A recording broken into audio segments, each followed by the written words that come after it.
Hurum di dalam akhir bulan Dzulqa'dah, maka kita akan memasuki di dalam bulan Dzulhijjah, bulan yang penuh dengan barokah dan limpahan rahmat dari Allah Subhanahu wa taala. Sampai dikatakan oleh Allah Subhanahu wa taala memuliakan bulan tersebut. Yang pertama Allah memuliakan bulan, yaitu bulan Dzulhijjah adalah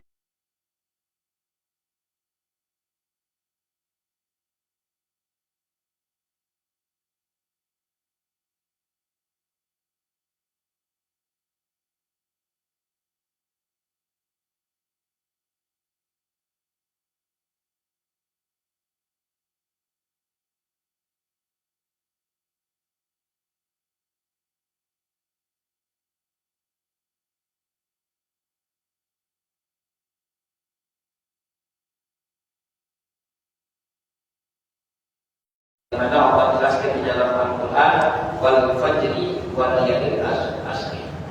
Dikatakan demi fajar dan juga termasuk 10 malam. Ulama tafsir mengatakan 10 malam yaitu bulan Dzulhijjah. Jadi bulan 10 malam di bulan Dzulhijjah ini Allah memuliakan. Nah, alhamdulillah akan besok malam, mulai malam ini sudah malam 8. Malam yang penuh dengan barokah, rahmat, limpahan, maghfirah dari Allah Subhanahu wa taala. Maka di antara bulan ini kita siap-siap untuk beramal soleh, meningkatkan ibadah, meningkatkan tilawatul Quran, kemudian berzikir kepada Allah Subhanahu wa taala yang mampu untuk kita melaksanakan ibadah puasa. Maka Allah melibatkan ganda. Sampai di dalam hadis Rasulullah sallallahu alaihi wasallam menjelaskan, "Ma min ayyamin amalin shalihan fiha ahabbu ilallah."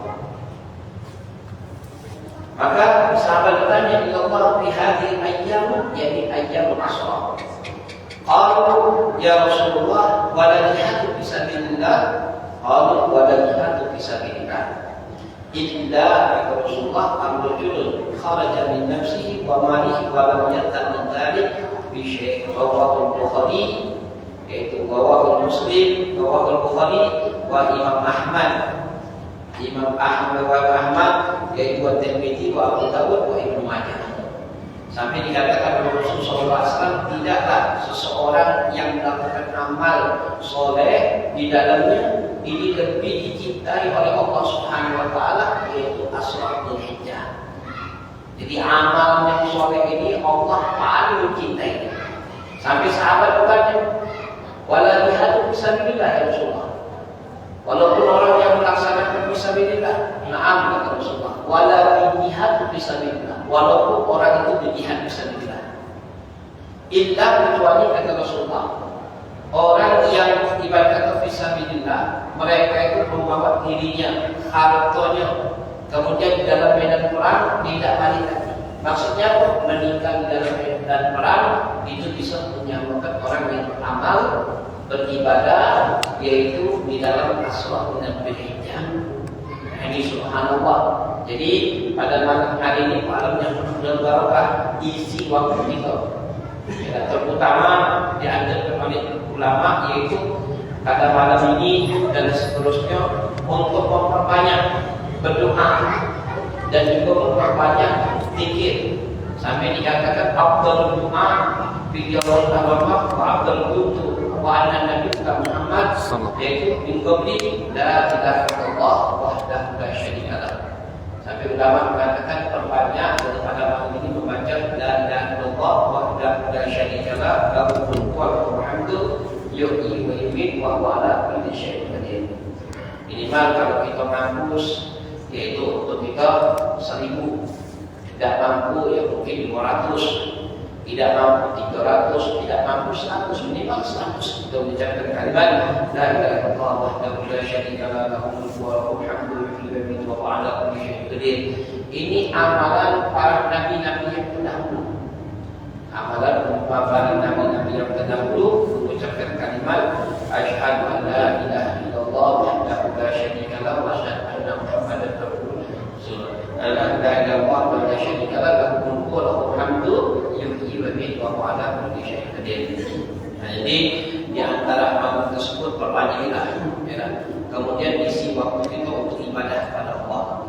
Kemudian sampai dikatakan oleh Rasulullah SAW di antara malam 10 malam Dzulhijjah, 10 pada malam Dzulhijjah ini, maka Allah menganjurkan kita untuk melaksanakan ibadah puasa, terutama fil yaumul Arafah. Yaumul Arafah. Kenapa dikatakan pada malam yaumul Arafah? Rasulullah SAW menjelaskan man shoma fi yaumul Arafah yukaffiru sanahul madi wa baqiyahu ila mustaqbal. Rawahul yaitu Muslim. Kama qala Nabi sallallahu alaihi wasallam. Jadi pada malam tersebut kalau barang siapa yang melaksanakan ibadah puasa Arafah, maka Allah akan menghapuskan dosanya. Dosa yang akan datang 1 tahun dan dosa yang sebelumnya 1 tahun. Nah, tapi jangan salah, bukan dosa besar, tapi dosa kecil. Walaupun dosa kecil, kita bisa menghapus dosa yang banyak mengakibatkan dosa besar itu bisa terhapus asal kita benar-benar bertobat kepada Allah Subhanahu wa taala. Nah, jadi perbanyakilah untuk ibadah kepada Allah Subhanahu wa taala. Kalau mampu kita untuk melaksanakan puasa. Kalau tidak mampu untuk dari awal dari pertama, maka kita dianjurkan Yaum Tasu'ah dan juga Yaum Arafah. Tasu'ah atau Arafah. Nah, berkata 9. Nah, ketika kita melaksanakan ibadah, wajib tanggal 1 sampai tanggal 9, yaitu kita untuk melaksanakan ibadah berpuasa atau tilawah Al-Quran atau berzikir kepada Allah berbuat baik, maka gunakan manfaatkan sebaik-baiknya, terutama kata Rasulullah SAW di waktu Arafah. Nah, sampai dikatakan oleh Nabi kita Muhammad SAW, katanya sampai Rasulullah SAW menjelaskan ma min yawmin aktsar min i'tikaf dan i'tiqallahu bihi abdan minan nar min yawmil Arafah. Rawahul Muslim. Dikatakan oleh Rasulullah SAW, tidaklah pada hari itu Allah lebih banyak untuk memerdekakan atau melepaskan daripada azab api neraka. Lebih banyak min yaumul Arafah dibandingkan pada hari yang lain. Jadi tambah lagi yang hukum di Arafah, luar biasa. Yang ibadah yang berzikir di yaumul Arafah mendapatkan keutamaan di sisi Allah SWT. Bagaimana yang hukum di Arafah? Sampai dikatakan oleh Pak Ulama mengambil hadis Rasulullah SAW, katanya kita waqaf fi Arafah wa la yadhunnu anna yaghfirullah, katanya waqaf dan kabair. Kama qala Nabi sallallahu alaihi wasallam. Katanya barang siapa yang waqaf fil Arafah kemudian dia menyangka tidak dapat pengampunan dari Allah dosanya. Mungkin banyak dosa yang akan dapat pengampunan dari Allah, waqaf dan kabair, termasuk dosa besar. Jadi bersangkalah kepada Allah, bersyukurlah kepada Allah. Walaupun kita banyak melakukan dosa, banyak melakukan perbuatan yang tidak benar, asal kita ingin bertobat kepada Allah benar-benar, Allah akan ampunkan semua dosa kita. Dan Allah menuntut terutama kita sebagai umat Nabi Muhammad sallallahu alaihi wasallam. Nah, sampai di lewat yang lain katanya maliyatu syaitan yauma huwa fihi aslan wala adhar. Katanya wala adhar wala adhiyar bin yaumul Arafah. Rawahu Imam Malik. Dikatakan oleh Imam Malik di dalam kitab Muwatta, katanya tidaklah syaitan itu ketika masuk ke yaumul Arafah dia rasanya seakan-akan dia dibalik terkecil, dikecilkan. Ya. Kemudian wa'adha, yaitu orang yang terusir, atau ibarat kata akal, yaitu orang yang terhina. Dan syaitan itu paling marah, katanya minhu fil yaumul Arafah. Kenapa paling marah syaitan pada yaumul Arafah? Allah Subhanahu wa taala mengampunkan seluruh umat Nabi kita Muhammad sallallahu alaihi wasallam. Ini subhanallah, jadi gunakan manfaatkan sebaik-baiknya. Di antara itu di dalam ayyam Rasulullah ini memperbanyak ibadah kepada Allah Subhanahu wa taala. Jangan kita sia-siakan, rugi kita. Belum tentu kita tahun yang akan datang kita bisa untuk melaksanakan amal ibadah kepada Allah. Mungkin kita sampai, tapi belum tentu kita mendapatkan hidayah dari Allah Subhanahu Wa Taala. Mungkin kita dalam keadaan sakit atau kesibukan kita lebih banyak, maka manfaatkan sebaik-baiknya untuk ibadah kepada Allah Subhanahu Wa Taala. Minimal, yaitu jangan kita lepaskan di tilawatul Quran, jangan kita lepaskan daripada zikir kepada Allah. Minimal kalau kita mampu untuk melaksanakan ibadah puasa. Tapi kalau tidak mampu, Ustaz, ya yaumul Arafah. Kemudian berbuatlah baik. Nah, salah satu juga amalan yang diajarkan oleh Nabi kita Muhammad SAW, yaitu untuk kita melaksanakan kurban. Nah, ini kurban. Jadi sebagaimana ulama mengatakan, mengambil hadis Rasulullah SAW, salah satu sunnah ketika kita berniat untuk berkurban, dan pada malam ini sudah ada boleh lagi untuk memotong, memotong rambut, memotong kuku.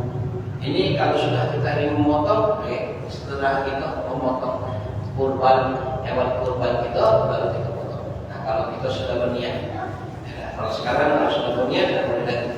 Bukan tidak boleh, tapi sunnah.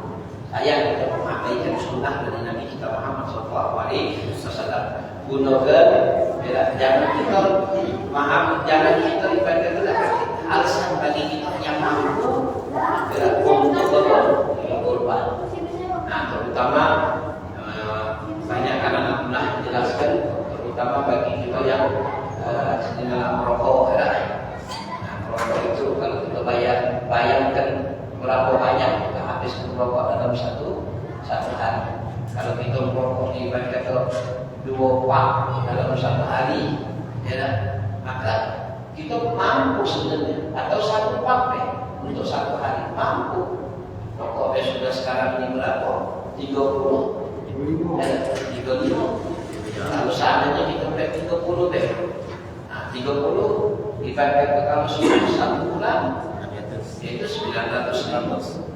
Nah 900 ribu kalau 1 tahun, luar biasa. 10 juta. Tidak usah 1 tahun, dipakai ke 2 bulan baik sudah habis 800, berarti mampu kita. Jadi kalau seandainya kita dipakai ke rokok, tidak masalah, bukan tentang sesuatu yang mampu. Tapi kita harus ada batasan. Nah ini untuk rokok dan ini untuk tabungan untuk ini mesti seperti itu kita. Nah ini yang untuk rokok anak, ini untuk juga sedekah untuk anak. Jangan sampai ketika kita menghadap kepada Allah, hal-hal yang makruh kita lakukan, tapi yang sunnah yang dianjurkan oleh Nabi kita Muhammad SAW, termasuk sunnah para nabi yang terdahulu kita abaikan. Nah ini rugi bagi kita.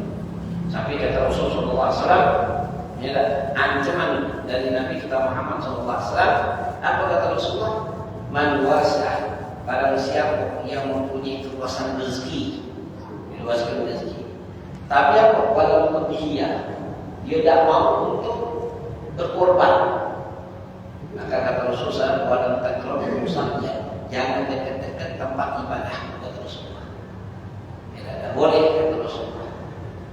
Tapi di dalam riwayat yang lain aku mengatakan, katanya barang siapa yang diberikan oleh Allah keluasan rezeki, kemudian dia tidak mau dia, ditakutkan, kata Rasulullah.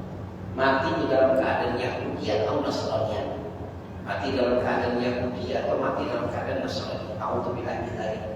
Nah ini yang harus kita perhatikan benar-benar, jangan sampai ketika kita melakukan amal-amal yang makruh, tapi kita mengabaikan sunnah Nabi kita Muhammad SAW. Maka seluruhnya akan mendapatkan pertanggungjawaban di sisi Allah Subhanahu Wa Taala. Kalau kita berada untuk yang makruh, kenapa tidak berada untuk yang sunnah? Kalau kita tidak mampu, yang sunnah kita lakukan. Jangan sampai kita usaha tidak mampu dengan sekian. Kalau masih merokok itu mampu. Tapi kalau tidak merokok benar, memang hidup susah, kalau tidak mampu. Sekarang Ustaz rokok murah, yang murah di tahun 10.000. Kalau kali yang sebulan 100 ribu kali yang setahun. Sejuta. Masih banyak itu.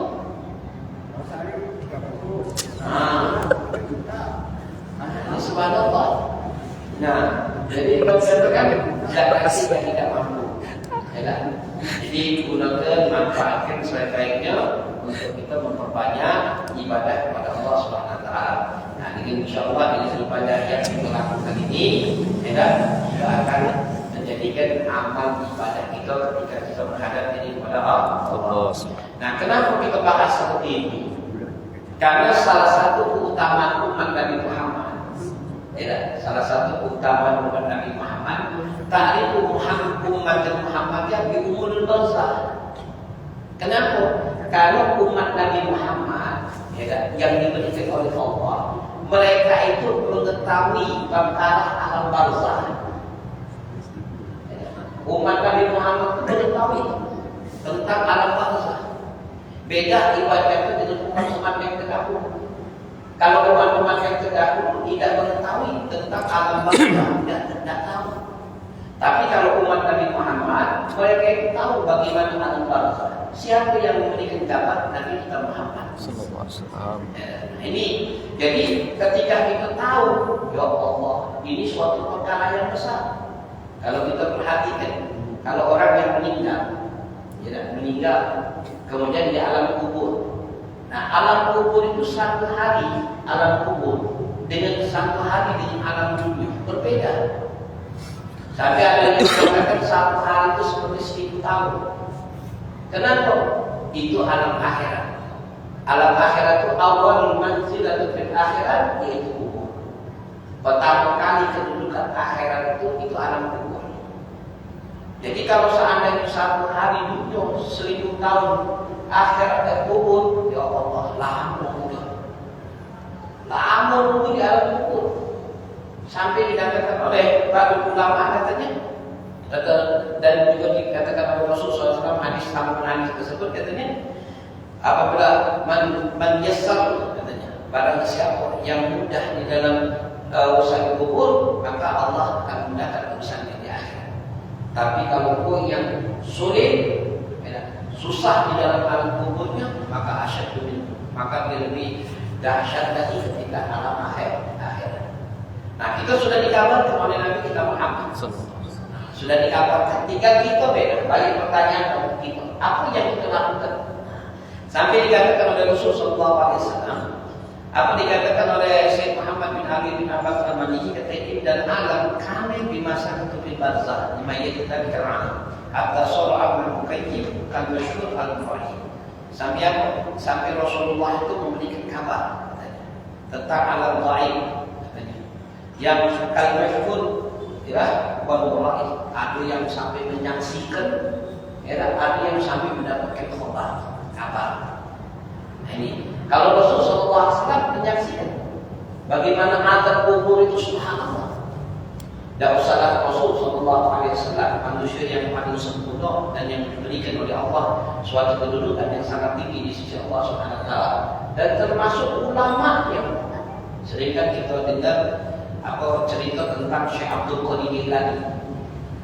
Syekh Abdul Qadir Jailani ketika dia berjalan, Syekh Abdul Qadir Jailani itu melihat Abdul yang lagi diangkat oleh Allah di dalam kubur. Kata Syekh Abdul Qadir Jailani itu, bagaimana caranya untuk menyelamatkan hamba yang ada di dalam kubur? Subhanallah. Tidak usah Rasulullah, daripada ulama yang daripada umat Nabi Muhammad bisa melihat orang yang lagi diangkat di dalam kubur. Ini menunjukkan apa? Menunjukkan kita alhamdulillah, ya, sudah tahu bagaimana ibadah yang dikabarkan oleh Rasulullah SAW mengenal tentang umur barzah. Nah, perkara barzah sampai dalam akhirat lagi tahu.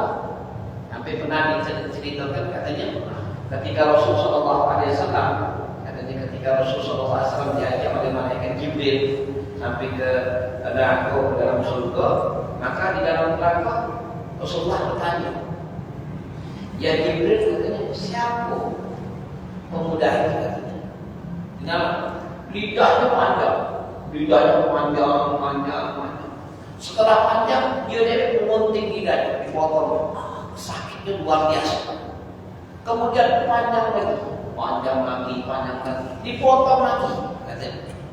Sampai dikatakan oleh ulama Rasulullah SAW menggambarkan ketika kita memotong yang pertama, yang kedua lebih sakit daripada yang pertama. Yang kedua, yang ketiga dipotong lebih sakit daripada yang kedua. Terus sakit itu terus. Setiap dia potong, setiap itulah dia sakit. Nah, ini subhanallah. Kalau kita bayangkan bagaimana seandainya kita di alam kubur. Nah, kita sudah diberitahukan oleh Nabi kita Muhammad SAW. Inilah tentang alam kubur kata Rasulullah. Nah, tinggal bagaimana kita isi amal ibadah itu atau kita mampu bermaksiat kepada Allah.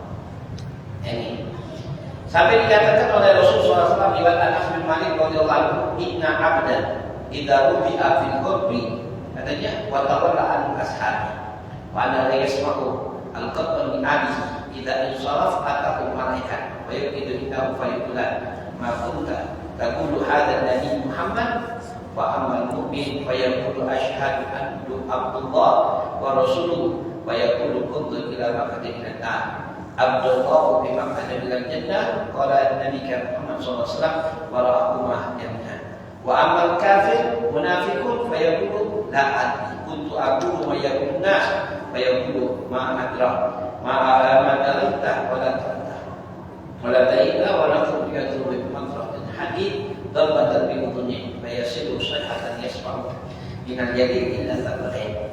Apa dikatakan oleh Rasulullah SAW rawahul Bukhari wa lahu Muslim. Nah, tidaklah kata Rasulullah SAW, tidaklah seorang hamba itu ketika diletakkan di dalam kubur. Tidak, kalau kita diletakkan di dalam kubur, setelah itu di antara orang yang di dalam kubur tersebut sudah dimasuk ke dalam kubur, ditutup dengan papan kayu, ya, kemudian ditutup lagi dengan tanah. Nah, kemudian setelah itu mereka tidak mungkin tunggu di situ, pergi. Kemudian riwayat ada mengatakan 7 langkahnya sahabatnya waktu itu keluar daripada 7 langkah mulai datang malaikat. Nah, malaikat itu bertanya, malaikat itu bertanya, Fayaqulan katanya. Ini disebutkan makuntu taku fi hadzal Nabi Muhammad. Apakah engkau tahu itu siapa Nabi Muhammad? Ya, tahu siapa Muhammad. Maka kalau seandainya kita orang yang mukmin, kita ngomong asyhadu abduhu wa rasuluhu. Tahu Nabi Muhammad itu adalah hamba Allah dan utusan Allah. Nah, yang menjadi pertanyaan bagi kita, mampu dan mulut kita ini untuk mengucapkan ketika pada saat itu kita ketemu kepada malaikat. Mampu dah.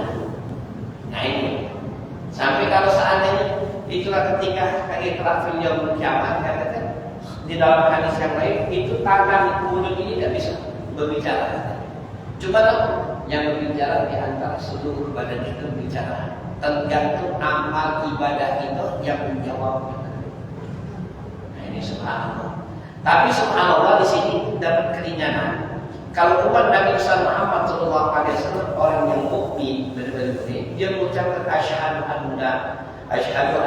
annahu Abdullah wa rasuluh. Aku tahu dia adalah hamba Allah dan juga adalah utusan Allah. Maka malaikat tadi itu berkata, "Umbul ada ilanah." Dan sebenarnya tempat kau ini dalam neraka. Tempat kau ini dalam neraka. Tapi dikarenakan engkau orang yang tahu katanya, karena engkau tahu Nabi Muhammad itu adalah utusan Allah, maka aku ganti tempatmu di dalam surga Allah Subhanahu wa taala. Diganti karena dia mengenal kepada Nabi Muhammad. Nah, ini subhanallah. Ini takut kayak kita tidak kenal sama Nabi Muhammad. Kalau kita tidak kenal Nabi Muhammad, nah ini yang repotnya. Nah, kemudian ada orang yang kafir dan orang yang munafik ditanya juga, siapa itu Muhammad Ta'ala? Aku tidak tahu siapa itu Nabi Muhammad. Maka tidak peduli siapa Muhammad. Kemudian apa? Malaikat itu katanya memukul telinganya orang yang kafir tadi katanya dengan masuk hadis seperti palu. Lalu dipukul itu kupingnya Sakitnya dari kuping kanan tembus sampai ke kuping kiri, dipukul dengan besi yang panas, dihantamkan dari telinga kita. Nah, subhanallah. Sampai katanya variasi usaha dan yasma'u minhum. Maka kalau seandainya seluruhnya kalau teriakan daripada orang tersebut, sakitnya dia berteriak sekecil-kecilnya. Ya, sampai katanya seluruhnya mendengar. Illa takalain, cuma ngomong yang tidak. Siapa di antara sakarain? Yaitu jin wal insi.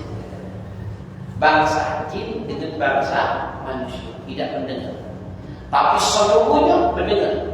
Hewan dengar, tumbuh-tumbuhan mendengar, daripada adab orang yang lagi diadab oleh Allah Subhanahu wa taala. Itu mendengar. Tapi yang tidak mendengar siapa? Bangsa jin dengan bangsa manusia. Kalau seandainya kita dengar bangsa jin dan bangsa manusia yang mendengar, mungkin banyak yang bertobat sudah. Banyak yang bertobat kepada Allah. Banyak mereka itu kembali kepada Allah Subhanahu wa taala. Tapi dikarenakan dia tersebut ditutup oleh Allah Subhanahu wa taala, maka dia tidak mendengar keriaan daripada manusia dan diadab oleh Allah Subhanahu wa taala.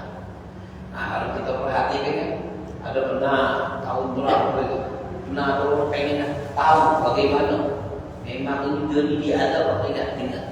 Itu dipasang ini, lihat itu menyaksikan, subhanallah. Walaupun tidak secara langsung, tidak secara ilmiah, tapi sudah membuat kita menjadi keyakinan kita. Pasti ada azab kubur itu, pasti ada. Pasti ada azab kubur itu, pasti ada. Dan pasti ada. Pasti akan kita merasakan bagaimana azab kubur, bagaimana kenikmatan kubur tersebut.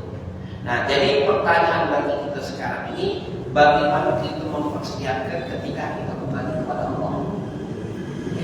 Nah, terutama amalan yang paling bagus untuk kita kembali kepada Allah, yaitu banyak-banyak berzikir di ayam Asyura.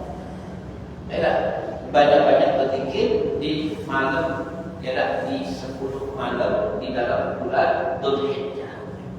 Ini amalan yang paling, ya, amalan yang paling diajarkan oleh Nabi kita Muhammad SAW, termasuk paling dicintai oleh Allah untuk beramal. Apapun itu amal-amal selain dengan amal, bosan untuk tilawat Al-Quran, zikir kepada Allah, bosan untuk zikir kepada Allah, banyak-banyak sholawat, bosan itu banyak sholawat, duduk majelis ilmu, bosan maka gunakan tempat-tempat yang lain kita lakukan banyak. Nah, gunakan jalan pada malam tersebut untuk kita melakukan maksiat kepada Allah. Maka inilah yang akan menjadikan pegangan bagi kita ketika kita menghadap diri kepada Allah, menjadikan benteng bagi kita ketika kita mendapatkan nyawa ketika didatangi oleh malaikat. Nah, kemudian dalam riwayat lain kita, waqad sharaha Nabi sallallahu alaihi wasallam wa fi riwayat ukhra bima yu'aqib ayyin ma bi hadhihi ummah min al-karamah idza fasaha bil-hadith alladzi lam yarid ala lisan Nabi min qabl wa man zahta bi atlaha alaihi dzalika ghaib maktub maknun. Apa dikatakan sharah, ya. Rasul sallallahu alaihi wasallam memberikan sharah jelas untuk umatnya. Ya, Rasulullah memberikan jelas untuk umatnya. Riwayat kata bima yu'aqib di hadil umat karamah. Jadi Rasulullah memberikan untuk menjadikan umat Nabi Muhammad itu suatu kemuliaan. Ya, tahu ini nah ini anak bangsa ini sudah, ya, sudah dikasih tahu oleh Nabi kita Muhammad. Tapi kalau seandainya ini lebih jadi ada lisan Nabi Muhammad dan kepada nabi-nabi yang terdahulu tidak dikasih tahu oleh nabi-nabi terdahulu kecuali Nabi kita Muhammad.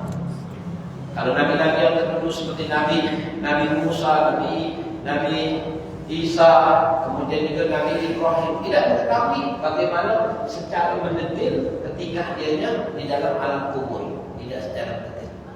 Yang Allah berikan khusus untuk Nabi Muhammad dan umat Nabi Muhammad. Nah, kadang-kadang kita bingung, ya, sudah dikasih tahu nih azab, ini azab, ini tapi masih. Ya. Kalau kita perhatikan ya, berarti masih hebat umat yang terdahulu dibandingkan kita sebagai umat Nabi Muhammad.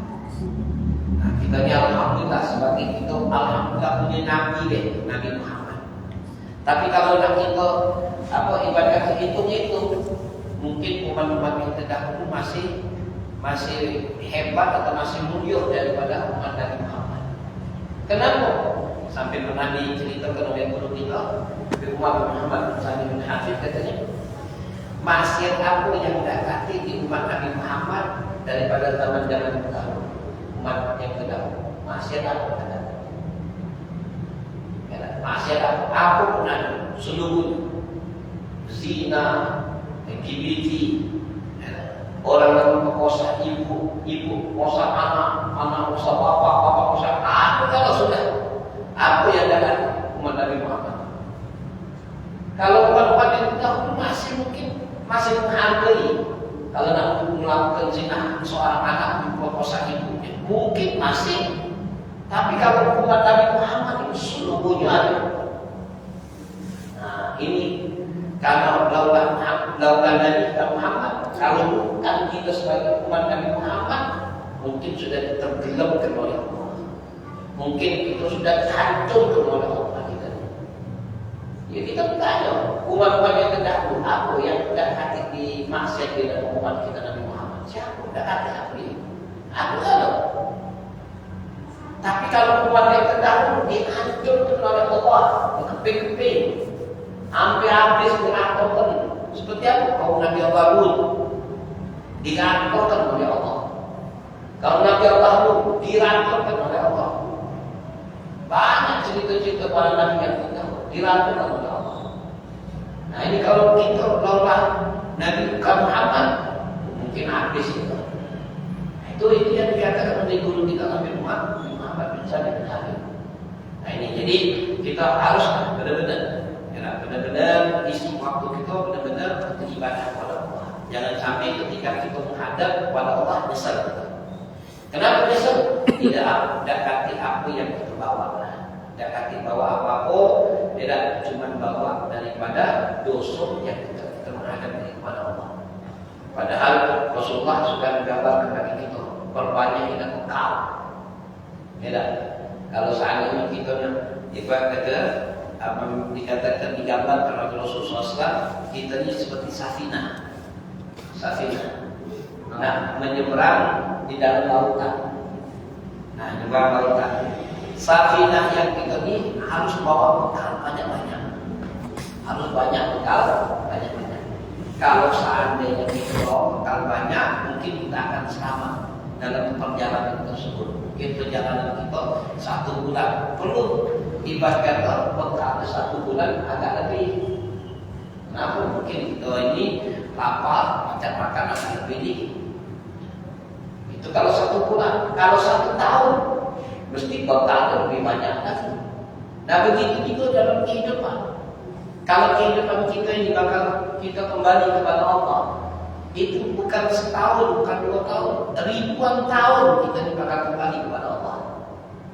Ya, kalau kita perhatikan alam kubur, ya, belum alam yaumul ba'ats, hari kebangkitan, belum yaumul mizan, ya, belum yaumul sirat, belum yaumul talaga, banyak penantian berapa ribu yang kita akan, kalau tidak kasih bekal, maka kita termasuk orang yang rugi. Khosran, orang yang merugi kita. Padahal Rasulullah sudah memberikan gambaran bagi kita. Nah, hati-hati sampai dikatakan ketika dan ista'adzah billahi wa fitnatul dajjal wa bi fitnatil adzabul kubur. Nah, sampai dijelaskan juga, alhamdulillah katanya harus kita menjaga daripada fitnatul dajjal. Berjaga-jaga dari fitnatul dajjal dan fitnatul adzab kubur. Nah, fitnah adzab kubur wa fitnatul dajjal. Fa illam yakun nabi illa hadzal ummati. Umat yang terdahulu setiap nabi katanya lam yakun nabi katanya kecuali memberikan peringatan. Memberikan hati-hati, Ini Dajjal, Jati, azab kubur. Cuma itu. Tapi kalau umat Nabi Muhammad tidak dikasih tahu mendetilnya sampai kita tahu bagaimana siksaannya, bagaimana azabnya, bagaimana ini, bagaimana itu kita tahu. Dan juga kenikmatan-kenikmatan yang Allah berikan ketika dalam kubur. Nah ini balik-balik pertanyaan bagi kita, bagaimana persiapan kita ketika kita menghadap diri kepada Allah. Nah, dalam lihat yang lain katanya, apabila seorang mayit itu datang, katanya diletakkan di dalam kubur, maka setiap kita tidak mendengar ta'ala 7 langkah sudah hilang, maka katanya datanglah malaikat. Ditanya, man rabbuka, wa man nabiyuka, wa man kiblatuka, wa man imamuka. Maka kita bakal ditanya. Itulah ketika kita orang yang meninggal, itulah biasanya kita dalam baca talqin. Ada sebagian nama talqin ini untuk apa? Sampai di situ disebutkan yuthabbitullahu alladziina aamanu biqawli tsabit fil hayatid dunya wal akhirah. Nah itu kita ditalqin. Biar kenapa? Yuthabbitullahu alladziina aamanu biqawli tsabit fil hayatid dunya wa fil akhirah. Ya Allah mantap kan? Ya lah, minta kepada Allah mantap. Ya lah, yuthabbitullahu alladziina aamanu, orang-orang yang beriman biqawli tsabit, ucapan yang benar di dalam kehidupan dunia sampai kehidupan. Itu minta. Agar ditanya, manro kau, dan kau, kiblat kau, imam kau, maka ditanya, wakul kau dan sahih. Maka kita harus ucapkan dengan yang fasih yang benar. Tidak fasih tidak benar, nanti sudah yang kamu oleh malaikat tentu. Ya. Kapan kita rasakan? Kalau sekarang belum. Kapan? Ketika kita menghadap kepada Allah. Kalau sudah kembali kepada Allah, baru kita bagaimana nikmatnya, bagaimana juga rasanya bagi orang yang lakukan mantan minta Allah Subhanahu wa taala. Nah, sampai di sini dulu insyaallah kita akan teruskan melanjutkan minggu yang akan datang masih pembahasan tentang ahwal fil yaumil ba'sa. Ya, ahwal yaumil ba'sa itu bagaimana keadaan fil yaumil ba'sa. Ini yang harus kita paham. Sebab penting daripada coba dalam tanya jawab. Jadi masalah malah bulan Indonesia ini apa dari awal sampai 10 amal-amal apa. Saya mendengar awalan nabi itu awalan dari Allah Rasul lain itu. Kan nabi dulu Muhammad kan belum ada. Kok awalnya dari Allah sekarang dan pemilik wajib adalah polisi.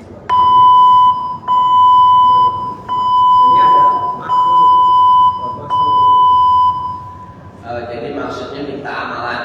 Bukan amalan, saya jawab. Dan saya kan saya jawab. Aman, masa ini 1, 2, sampai 10 kan banyaknya baca. Apa saya itu apa-apa yang dimakan. Jelaskan. Itu kenapa yang bacaan la ilaha illallah wa syarikalah itu ngapa amalan umat Nabi terdahulu, padahal kan Nabi terdahulu tuh belum ketemu Nabi Muhammad kan. Kenapa itu Nabi maksud beliau tuh? Amal asyhadu an la ilaha illallah ini kalimat ini bukan kalimat yang khusus untuk umat Nabi Muhammad tapi asyhadu an la ilaha, kalau kita artikan asyhadu an la ilaha illallah tiada Tuhan selain Allah wahdahu la ini yaitu Allah yang Maha Esa, la yasyarika, tidak ada yang bersekutu bagi Allah. Nah, ini kan zikir ini yang ditunjukkan kepada umat-umat yang terdahulu sampai ke umat Nabi Muhammad. Kalimat itu seperti itu. Itulah yang dinamakan amalan umat-umat yang terdahulu yang diteruskan oleh umat Nabi Muhammad. Seperti kurban, amalan umat-umat yang terdahulu seperti Nabi Allah Ibrahim, maka terus turun sampai umat Nabi Muhammad. Nah, syariatnya itu dipakai. Jadi yang wajibnya umat yang terdahulu, yang wajibnya umat yang terdahulu menjadi sunnah umat Nabi Muhammad. Yang sunnah umat Nabi Muhammad kewajiban umat yang terdahulu. Nah, yang wajib umat Nabi Muhammad tidak diberikan oleh Allah kepada umat yang terdahulu, khusus untuk umat Nabi Muhammad. Nah, ini Jadi yang wajib seperti puasa Ramadan, sholat, tidak negatif dalam umat-umat yang terdahulu. Khusus Allah berikan untuk umat Nabi Muhammad. Tapi kalau umat yang terdahulu sunnah-sunnah yang wajibnya dilaksanakan umat Nabi Muhammad sebagai sunnah. Jadi sebagai sunnah, ada sunnah biasa, ada sunnah muakkad, ada sunnah itu. Nah begitu juga amalan sholat, amalan zikir, apa itu umat yang terdahulu yang wajib menjadikan sunnah umat Nabi Muhammad. Nah, maksudnya itu. Wallahu a'lam bishawab. Rabbana atina fid dunya hasanah wa fil akhirati hasanah wa qina adzabannar. Wa sallallahu alaihi wa sallam Muhammadin wa alihi wa sahbihi wa sallam.